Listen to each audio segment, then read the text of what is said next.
Concentration में हम दो मेथड यूज करेंगे, जिसमें सबसे पहले हम मैग्नेटिक सेपरेशन प्रोसेस पढ़ते हैं। तो मैग्नेटिक सेपरेशन प्रोसेस का प्रयोग कब किया जाता है?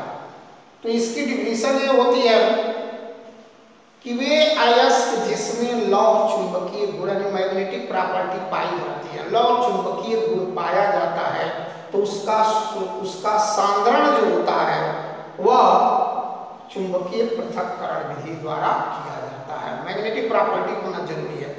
अब इसमें क्या करते हैं, इस मेथड में देखें, दो मैग्नेटिक पोल होते हैं ये, और जो एक दूसरे से बेल्ट द्वारा क्या होते हैं, जुड़े होते हैं और अपने अक्ष के परितः घूमने के लिए स्वतंत्र होते हैं।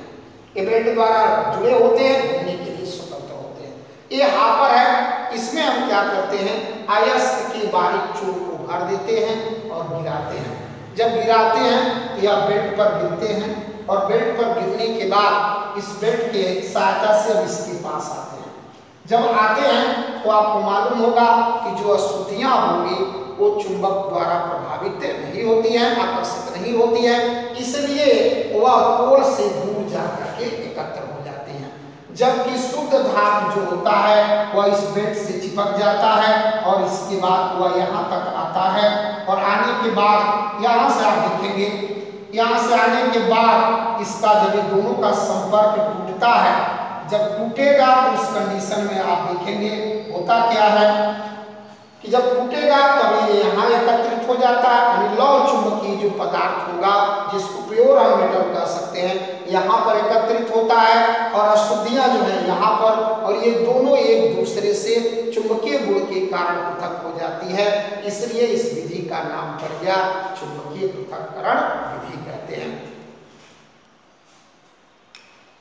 ध्यान है, कंसंट्रेशन का दूसरा मेथड है जिसे हम कहते हैं फेन प्लवन विधि, फेन उत्प्लवन विधि भी कहते हैं या झाग विधि भी कहते हैं।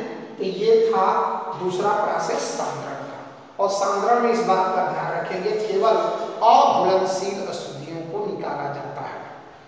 तो इस ये विधि कब प्रयोग करते हैं, यहाँ से आप देखेंगे जिसमें सल्फाइड की अशुद्धियां होती हैं, जैसे Ag2S है, Cu2S है या CuFeS2 है, जिसमें सल्फाइड की अशुद्धियां होती हैं, तो उसका सांद्रण जो है हम फेन प्लवन विधि द्वारा करते हैं। पूरा डेफिनेशन देखें, वे अयस्क जिसमें सल्फाइड की अशुद्धियां होती हैं तो उसका सांद्रण फेन उत्प्लवन विधि द्वारा किया जाता है, क्योंकि इसमें हम पाइन आयन का प्रयोग करते हैं जो सल्फाइड के संपर्क में आने पर झाग उत्पन्न करता है, झाग उत्पन्न करता है। इस तरह से आप देखें अब मेथड क्या होता है। तो इस विधि में क्या करते हैं, एक लोहे का टैंक ले लेते हैं और जिसमें जल, चीड़ का तेल, बिनौले का तेल या उसी को पाइन आयल कहते हैं, और अयस्क का बारीक चूर्ण इसमें रख देते हैं। लोहे की छिद्रयुक्त एक पाइप रखते हैं जिसमें होल बना होता है और इसमें एयर जो है ब्लो किया जाता है, पास किया जाता है। जब पास करते हैं तो बुलबुले के साथ झाग उत्पन्न होता है और अशुद्धियां जो होती हैं वो नीचे बैठ जाती हैं, जबकि शुद्ध धातु जो होता है वो झाग के साथ ऊपर तैरने लगता है। इसलिए जहां जहां ये देखने जाएगा वहां यस जाएगा, तो यस अगर सल्फाइड झाग बनाता है तो उसी के साथ Ag भी चला जाएगा। तो ये शुद्ध धातु जो होती है झाग के साथ ऊपर तैरने लगती है, जिसे बाहर निकालकर हम सुखा लेते हैं। एक बार और पूरा देखें प्रोसेस क्या है। जिन अयस्कों में सल्फाइड की अशुद्धियां होती हैं तो उनका सांद्रण जो है वह फेन उत्प्लवन विधि द्वारा किया जाता है, क्योंकि सल्फाइड जो होता है वो पाइन आयन के संपर्क में आने पर झाग उत्पन्न करता है। इस विधि में लोहे का एक टैंक होता है जिसमें जल, पाइन आयन और अयस्क के बारीक चूर्ण को भर देते हैं तथा इसमें लोहे की छिद्रयुक्त पाइप द्वारा हवा का तीव्र झोंका प्रवाहित करते हैं, जो बुलबुले के साथ झाग उत्पन्न होता है। अशुद्धियां जल से भीग कर नीचे बैठ जाती है और शुद्ध धार झाग के साथ ऊपर तैरने लगता है, जिसे बाहर निकाल करके सुखा लेते हैं और इस विधि को फेन उत्प्लवन विधि कहते हैं। Metal and non metal class 10th के लिए ये थर्ड पार्ट है। इसमें मेटलर्जी में हम लोग पढ़ रहे थे एक्सट्रैक्शन। एक्सट्रैक्शन का मतलब होता है निष्कर्षण। तो निष्कर्षण किसे कहते हैं?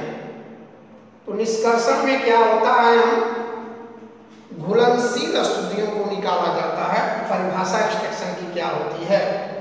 अयस्क में उपस्थित घुलनशील अशुद्धियों को गर्म करके बाहर निकालकर शुद्ध करने की क्रिया को निष्कर्षण कहते हैं और निष्कर्षण निम्न विधियों द्वारा किया जाता है। इसमें पहला क्या है? रोस्टिंग, जिसे भर्जन कहते हैं, कैल्सिनेशन निस्तापन, कार्बन अपचयन विधि, थर्माइट प्रोसेस और स्मेल्टिंग प्रगलन और बेसेमरीकरण। इतने प्रोसेस का हम निष्कर्षण में आता है। तो ये था आपका निष्कर्षण। अब एक एक करके हम पढ़ेंगे। तो सबसे पहले देखें, हम बात करेंगे रोस्टिंग।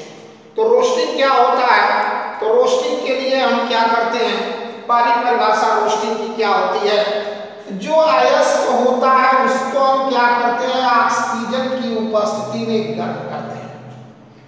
तो कहेंगे कि अयस्क और ऑक्सीजन की उपस्थिति में, लेकिन इसको इतना गर्म करते हैं कि वो पिघलने न पाए, क्योंकि जब पिघल जाएगा, अशुद्धियां घुल जाएंगी तो निकालना और प्रॉब्लम हो जाएगी। इसलिए इतना गर्म करते हैं कि वो पिघलने न पाए। इसका मतलब उसको गर्म करते हैं उसके गलनांक के नीचे। अब पूरी परिभाषा देखें क्या रोस्टिंग का होता है। अयस्क को ऑक्सीजन की उपस्थिति में गलनांक के नीचे, अयस्क को ऑक्सीजन की उपस्थिति में गलनांक के नीचे गर्म करते हैं। तो इसमें उपस्थित अशुद्धियां ऑक्सीजन से क्रिया करके ऑक्साइड बनकर वाष्पशील हो जाती है। इस क्रिया को रोस्टिंग भर्जन कहते हैं। अयस्क को ऑक्सीजन की उपस्थिति में गलनांक के नीचे गर्म करते हैं। तो इसमें उपस्थित अशुद्धियां ऑक्सीजन से क्रिया करके ऑक्साइड बनकर वाष्पशील हो जाती हैं। इस क्रिया को भर्जन कहते हैं। ये निष्कर्षण में दूसरा टॉपिक है जिसे हम कहते हैं निस्तापन। निस्तापन में क्या होता है? अयस्क को गर्म किया जाता है लेकिन ऑक्सीजन की अनुपस्थिति में। और ये प्रोसेस तब किया जाता है जब कार्बोनेट, हाइड्रोक्साइड और मॉइस्चर अर्थात नमी की अशुद्धियां होती हैं। तो उस समय हम निष्कर्षण, ये जो है कैल्सिनेशन अर्थात निस्तापन द्वारा किया जाता। परिभाषा देखें क्या कहेंगे? अयस्क को ऑक्सीजन की अनुपस्थिति में गलनांक के नीचे गर्म करते हैं। तो इसमें उपस्थित नमी, इसमें उपस्थित कार्बोनेट, हाइड्रोक्साइड एवं नमी की अशुद्धियां अपघटित होकर ऑक्साइड बनकर वाष्पशील हो जाती हैं। इस क्रिया को निस्तापन कैल्सिनेशन कहते हैं। यहां से आप देखें, अयस्क को ऑक्सीजन की अनुपस्थिति में गलनांक के नीचे गर्म करते हैं। इसमें उपस्थित कार्बोनेट, हाइड्रोक्साइड एवं नमी की अशुद्धियां अपघटित होकर ऑक्साइड बनकर वाष्पशील हो जाती हैं। इस क्रिया को निस्तापन कहते हैं। निष्कर्षण में एक तीसरी विधि है जिसे हम कहते हैं कार्बन अपचयन विधि, कार्बन रिडक्शन प्रोसेस। विद्युत रासायनिक श्रेणी में आप देखेंगे Fe से लेकर के कॉपर के बीच जो धातुएं हैं कॉपर तक, उनके ऑक्साइड को हम कार्बन अपचयन विधि द्वारा अपचयित करते हैं। तो करते क्या है देखें, इसमें होता क्या है कि जो धातु ऑक्साइड होते हैं उनको कोक पाउडर मिला करके हम गर्म करते हैं तो ये धातु ऑक्साइड जो है धातु में अपचयित हो जाते हैं, जिसमें कार्बन या जो कार्बन मोनोऑक्साइड बनता है वह अपचायक का कार्य करता है इस क्रिया में। कभी कभी प्रश्न देखिए पूछा गया है कि कोक का क्या काम है। कोक यहाँ दो तरह का कार्य करता है, एक अपचायक का कार्य करता है और दूसरा जो है ईंधन का कार्य करता है। तो चलें देखें इसकी परिभाषा क्या हो जाएगी। तो यहाँ से देखें Fe और कॉपर तक की धातुओं को, धातु के ऑक्साइडों को धातु में अपचयन के लिए हम कार्बन अपचयन विधि का प्रयोग करते हैं। परिभाषा देखें, धातु ऑक्साइड को कोक पाउडर के साथ मिलाकर उच्च ताप पर भट्ठी में गर्म करते हैं तो धातु ऑक्साइड धातु में अपचयित हो जाता है। इस अभिक्रिया में कोक जो होता है वह अपचायक यानी रिड्यूसिंग एजेंट का अपचायक का कार्य करता है। इसे कार्बन अपचयन विधि कहते हैं। एक्सट्रैक्शन जो होता है, एक्सट्रैक्शन निष्कर्षण में ये विधि है जिसका नाम हम देते हैं एल्यूमिनोथर्माइड प्रोसेस। वैसे इसको प्राप्त किया था गोल्ड स्मिथ में, इसलिए इसको गोल्ड स्मिथ थर्माइड प्रोसेस भी कहते हैं या एल्यूमिनोथर्मिक प्रोसेस भी कहते हैं। ये है, ये कब प्रयोग किया जाता है तो ध्यान दें कि वे धातु ऑक्साइड जो कार्बन द्वारा अपचयित नहीं होती हैं तथा उनके गलनांक जो होते हैं उच्च होते हैं तो उनका जो है अपचयन हम इस विधि द्वारा किया जाता है। और इसमें एल्यूमिनियम धातु जो होती है वह अपचायक का कार्य करती है। एग्जाम्पल के तौर पे देखें कि वे धातु ऑक्साइड जिनका अपचयन कार्बन द्वारा नहीं होता है तो उसका हम एल्यूमिनोथर्माइड प्रोसेस द्वारा अपचयन करते हैं। या वे धातुएं जिनका गलनांक उच्च होता है तथा उनके ऑक्साइड कार्बन द्वारा अपचयित नहीं होते हैं तो उसे एल्यूमिनोथर्माइड प्रोसेस द्वारा अपचयित करते हैं। इसमें एल्यूमिनियम जो होता है अपचायक का कार्य करता है। करते क्या देखें, यह एक फर्नेस है जिसमें हम बालू उष्मा का सैंड भर देते हैं, सैंड बाथ कहते हैं, और अंदर एक क्रूसिबल होता है, एक क्रूसिबल है जिसके अंदर थर्माइट भरते हैं। थर्माइट क्या होता है, एल्यूमिनियम और जो धातु ऑक्साइड है उसके बारीक चूर्ण को हम थर्माइट कहते हैं, इसमें रख देते हैं। और ऊपर देखें अत्यधिक ज्वलनशील पदार्थ जो है मैग्नीशियम और बेरियम परऑक्साइड होता है तो उनको हम क्या करते हैं, इसमें रख देते हैं। और रख करके जब गर्म करते हैं तो ज्वलनशील पदार्थ जलने लगता है, टेम्परेचर बढ़ता है और ये ऑक्साइड एल्यूमिनियम द्वारा जो होता है वह अपचयित होकर के शुद्ध क्रोमियम धातु जो होता है बदल जाता है। इसे हम कहते हैं थर्माइट प्रोसेस। स्मेल्टिंग यानी प्रगलन होता है। तो अभी भर्जन किया गया, निस्तापन किया गया, तो जो भर्जित या निस्तापित अयस्क होता है उसमें हम क्या करते हैं, गालक मिला देते हैं। और गालक क्या होते हैं, जो धातुओं के गलनांक को कम कर देता है, तो मिला करके उच्च ताप पर इतना गर्म करते हैं कि वो पिघल जाता है। तो जो उसके अंदर अशुद्धियां होती हैं वो क्या करता है, इस गालक से क्रिया करता है और क्रिया करके धातुमल निस्सलग बना लेता है और ऊपर तैरने लगता है, जिसे हम बाहर निकाल लेते हैं। इस क्रिया को हम नाम देते हैं स्मेल्टिंग। ध्यान दें क्या कहेंगे, भर्जित अयस्क को गालक पदार्थ की उपस्थिति में उच्च ताप पर भट्ठी में गर्म करते हैं तो ये आसानी से पिघल जाते हैं तथा अशुद्धियां गालक पदार्थ से क्रिया करके धातुमल बनकर ऊपर तैरने लगती हैं, जिसे बाहर निकाल लेते हैं। यह धातुमल क्या है, फेरस सिलिकेट है, धातुमल बन के ऊपर निकलता है, बाहर निकाल लेते हैं और शुद्ध धातु नीचे प्राप्त हो जाती है, जिसे मैट कहते हैं। और मैट में क्या क्या होता है, प्रश्न बार बार पूछा गया है। तो मैट में Cu2S, Cu2O तथा अल्प मात्रा में FeS होता है।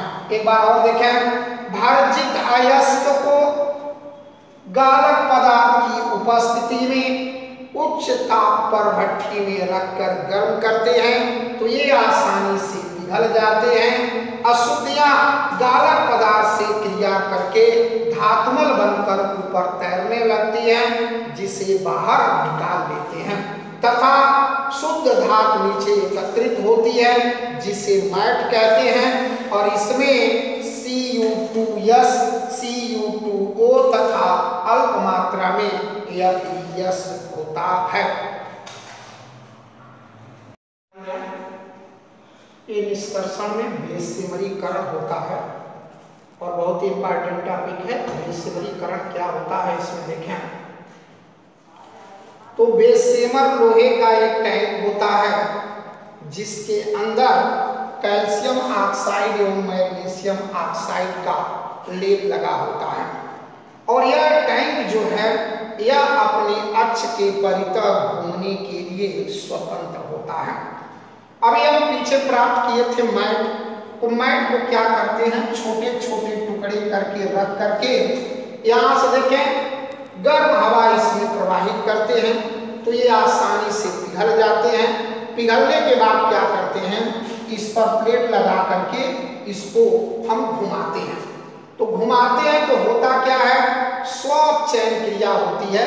ये लाइन में आप देखेंगे स्वॉप चैन का मतलब इन दोनों का अपचयन होता है तो उसे स्वॉप चैन कहते हैं।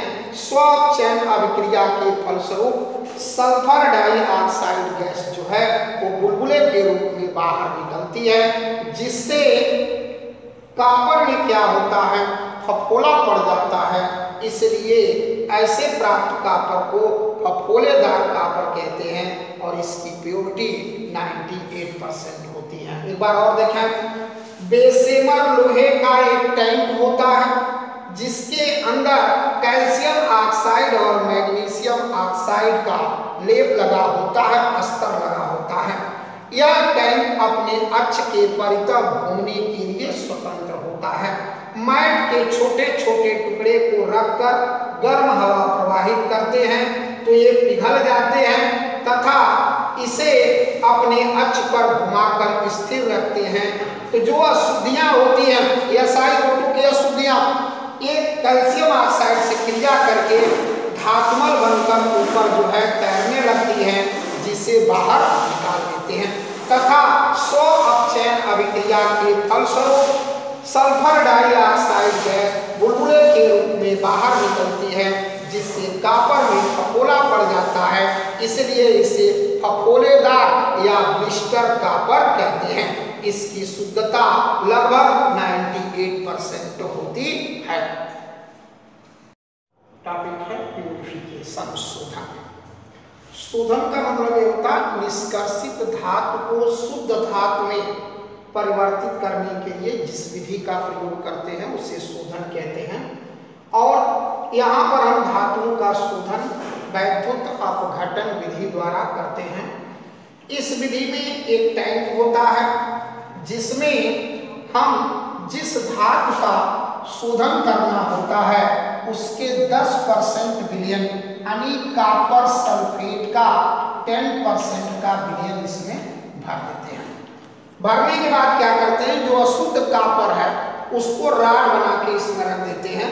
ये अशुद्ध कॉपर का राड है और इन राड सबका संबंध जो है एनोड से कर देते हैं तथा इन राड के मध्य शुद्ध कॉपर की प्लेट होती है जिसे हम उनके बीच रख देते हैं और इन सभी शुद्ध कॉपर की जो प्लेट है वह कैथोड का कार्य करती है तो उसे एक साथ जोड़ देते हैं।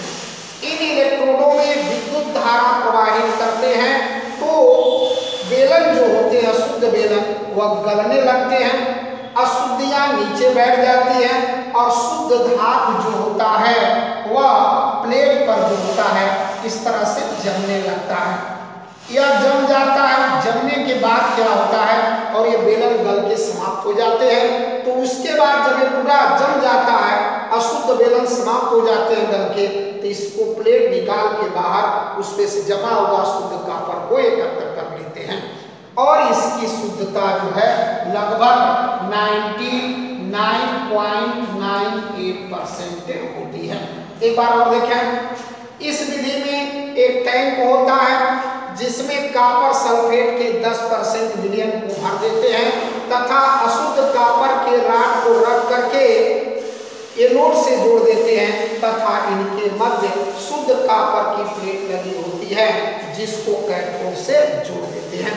इन इलेक्ट्रोडों में उच्च विभव वाली धारा प्रवाहित करते हैं तो यह अशुद्ध बेलन गलने लगते हैं, अशुद्धियां नीचे बैठ जाती हैं और शुद्ध धातु प्लेट पर परत के रूप में जम जाते हैं जिसे बाहर निकालकर एकत्र कर लेते हैं। इसकी शुद्धता लगभग 99.98% होती है। तो इस तरह से आप देखें कि मेटलर्जी का तीनों टर्म कंप्लीट हो गया। अब आप लोग के सिलेबस में मेटलर्जी ऑफ कॉपर है, कॉपर का धातु कर्म। तो सबसे पहले देखें कॉपर जो होता है प्रकृति में मुक्त एवं संयुक्त दोनों अवस्थाओं में पाया जाता है। इसके अयस्क निम्न है। पहला यहाँ से देखें कॉपर पाइराइट होता है जिसका फार्मूला होता है CuFeS2। दूसरा इंपॉर्टेंट सोर्स इसका है cuprite Cu2O। Copper glance formula होता है इसका Cu2S और मैग्नेटाइट CuCO3 into CuOH का whole twice. Copper pyrite, cuprite, copper glance और मैग्नेटाइट, ये चार इंपॉर्टेंट सोर्स हैं और सबसे अधिक मात्रा में कॉपर जो होता है कॉपर पाइराइट से प्राप्त किया जाता है। ये कॉपर पाइराइट है। अब हमें मेटलर्जी क्या होती है, तो अयस्क से शुद्ध धातु प्राप्त करने की संपूर्ण विधि को मेटलर्जी कहते हैं। तो सबसे पहले हम कंसंट्रेशन करते हैं, उसके बाद एक्सट्रैक्शन करते हैं, फिर उसके बाद प्यूरिफिकेशन। तो सबसे पहले हम कंसंट्रेशन की बात करें, सांद्रण, तो देखें कॉपर पाइराइट में कौन सी अशुद्धियां हैं, सल्फाइड की, इसलिए इसका सांद्रण फ्लोटेशन प्रोसेस द्वारा फेन उत्प्लवन विधि द्वारा किया जाता है। जब सांद्रण कर लेते हैं जो पीछे बताया गया है, तब हम क्या करते हैं, इसका निष्कर्षण में आते हैं और सबसे पहले हम इसका भर्जन करेंगे। अब इसके बाद सांद्रण हो गया फेन प्लवन विधि द्वारा। भर्जन क्या होता है, तो कॉपर पाइराइट को ऑक्सीजन की उपस्थिति में गर्म करते हैं तो यह अशुद्धियां ऑक्सीजन से क्रिया करके SO2 गैस बन करके निकल जाती है और इस क्रिया में आप देखेंगे Cu2S, Cu2O और FeO और FeS प्राप्त होता है। फिर उसके बाद स्मेल्टिंग करते हैं। तो स्मेल्टिंग में क्या होता है, तो स्मेल्टिंग में जब हम SiO2 पदार्थ मिला करके गर्म करते हैं तो गर्म करते हैं तो यहाँ से आप देखेंगे क्या होता है कि यह FeS FeO में बदल जाता है जो SiO2 से क्रिया करके FeSiO3 यानी फेरस सिलिकेट बनाता है जो धातुमल है और ऊपर तैरने लगता है जिसे बाहर निकाल देते हैं। शुद्ध धातु नीचे प्राप्त होती है जिसे मैट कहते हैं। इसमें Cu2O और Cu2S तथा अल्प मात्रा में FeS होता है। अब इस मैट को क्या करते हैं, एक नया प्रोसेस यूज करेंगे जिसका नाम है बेसिमरीकरण। तो बताया गया बेसिमरीकरण बताया गया है क्या है, इस अभिक्रिया में देखें क्या होता है, कैल्शियम सिलिकेट धातुमल प्राप्त होता है जिसे बाहर निकाल लेते हैं और स्वअपचयन क्रिया के फलस्वरूप कॉपर प्राप्त होता है जिसे इस SO2 के कारण फफोला पड़ जाता है जिसे ब्लिस्टर या फफोलेदार कॉपर कहते हैं। फिर इसके बाद कॉपर का 98% होता है। इसका शोधन वैद्युत अपघटन विधि द्वारा किया जाता है। तो ये था कॉपर का मेटलर्जी। ध्यान दें, मेटलर्जी में शब्द आता है फर्नेस, भट्ठी। भट्ठी क्या होता है? तो भट्ठी का सामान्य परिभाषा हम लोग जानते हैं कि ईंधन को जलाया जाता है, उसमें से ऊष्मा निकलती है और उसका उपयोग किया जाता है, उससे हम भट्ठी कहते हैं। तो परिभाषा क्या होगी भट्ठी की? वह सिस्टम, वह युक्ति जिसमें ईंधन जलाकर उच्च ऊष्मा उत्पन्न किया जाता है तथा जिसका उचित उपयोग किया जाता है, उसे भट्ठी कहते हैं। मेटलर्जी में कई तरह की भट्टियों का प्रयोग किया जाता है, लेकिन हमको पढ़ना है रिवर्बरेटरी फर्नेस अर्थात परावर्तनीय भट्ठी। ये परावर्तनीय भट्ठी है। यहाँ पर देखें ईंधन होता है, इधर अयस्क रखते हैं, ये ऊपर फैन लगे होते हैं जो उसको लौ को उस पर डालते हैं और ये चिमनी है, इससे बेकार गैस से बाहर निकलती हैं। तो यहाँ से आप देखेंगे फ्यूल्स हो गया, ईंधन, अयस्क हो गया। अब इसको परिभाषित करेंगे तो क्या होता है परावर्तनीय भट्ठी? तो कहेंगे परावर्तनीय भट्ठी अग्निशः ईंटों की बनी होती है। इसका ताप लगभग 700 से 900 सेंटीग्रेड होता है। इसमें अयस्क को रख देते हैं तथा ईंधन जलाकर ऊष्मा उत्पन्न करते हैं तथा इस लौ को उस पर डालते हैं। अयस्क भर्जित हो जाता है और बेकार गैसें चिमनी के रास्ते से बाहर निकल जाती हैं। इस भट्ठी का ताप 700 से 900 सेंटीग्रेड होता है और इसमें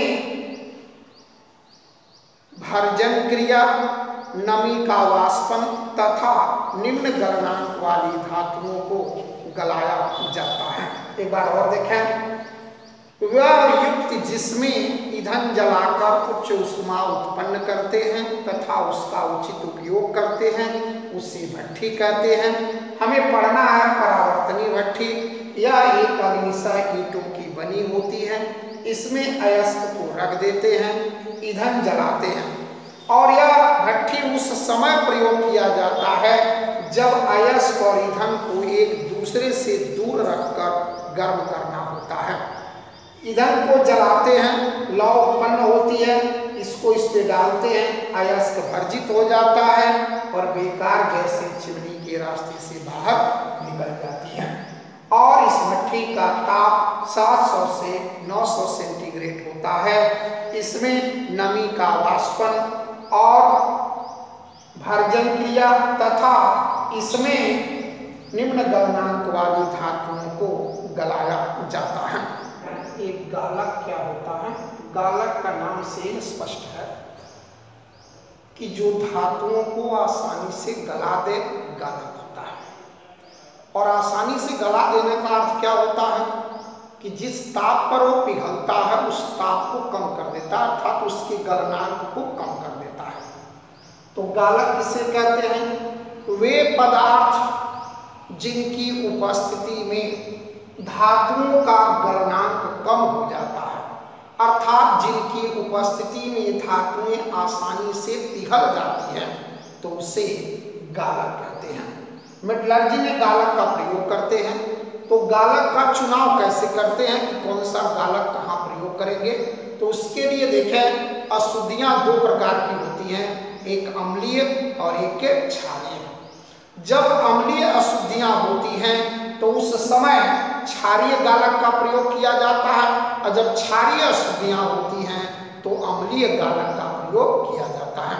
इसमें देखें अम्लीय गालक जो एसिडिक फ्लक्स जो होता है SiO2, P2O5 और B2O3, ये सिलिका है, फास्फोरस पेंटाऑक्साइड, बोरिक एनहाइड्राइड। और क्षारीय गालक में क्या होता है?